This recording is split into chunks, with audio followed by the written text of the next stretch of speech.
Hi, everybody, and welcome back. David Robertson from the Financial Center once again to just share some thoughts with you. I want to go back and revisit a topic that we've talked about before, and that is who is your trustee? Do you realize that today we are in the midst of the largest intergenerational transfer of wealth in history? I've been in this business for 38 years, and I can recall when I first got in, they said that there's all these baby boomers are passing all these assets on down to the children. And really, we haven't seen it, but today I believe that we are in it. We are in it today because as a result of what we do here, we have seen, unfortunately, some of the friends that have been clients with us for many years have passed away, and as those assets get passed on to the next generation. So I believe we're in it today. And as a result of that, some of the things that I've always talked about of why we are here is not only to help you to make good choices with your money today while you're here, but also to help when you're not here, you're gone, to help with that estate plan to make sure those assets get passed on to the next generation or to the beneficiaries in the most cost-effective way, the least amount of taxes, the least amount of attorneys and legal stuff, and the least amount of grief as possible.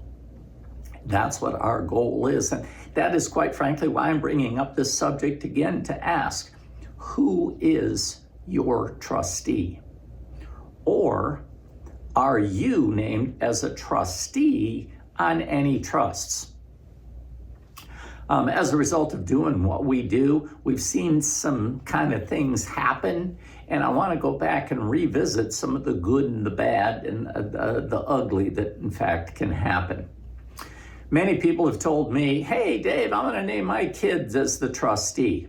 No problem. They all get along. Okay. I'm not anti-kid for trust. I just want to bring up some points that we have seen. One, do the kids have the time to do it? Being a trustee is not a one time and done and it's all over with.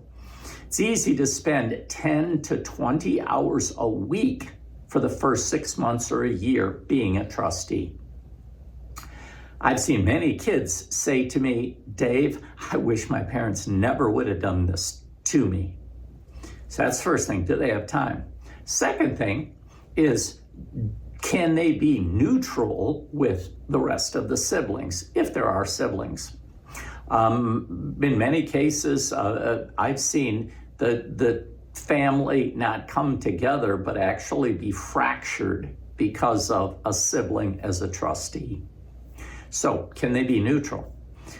3, have they done this before? Do they have experience with taxes, with the legal stuff, with being able to navigate this whole trust situation? Can they do that? Have they done it before? Very easy for a trustee to trigger a 20 to 40% taxable event that did not need to happen by mistake. Unfortunately, one of the fastest growing areas of law is suing the trustee. Okay, not a good outcome. And these are things that I'm bringing up to all of you today to say, hey, if you have named your kids, okay, let's talk about some of those things ahead of time. Or if you're named as a trustee on any kind of trust with friends, family, please give us a call. Let's talk through some of those issues that you might experience. What's the answer? Answer might be nominating a corporate trustee. Corporate trustees do nothing until the time at which we all become room temperature, and that's when they kick in.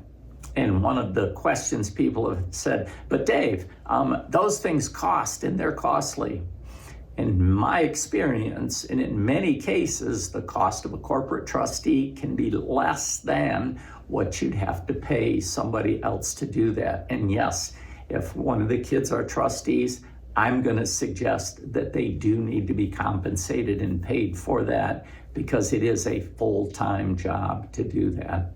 Hopefully this was helpful. If you have questions, you want to talk, and I would suggest that we should talk. Give Tim, myself a call, and we'll go tell you some more of the good and the bad. Other than that, I hope you're having a great summer, and we'll talk to you soon. Bye now.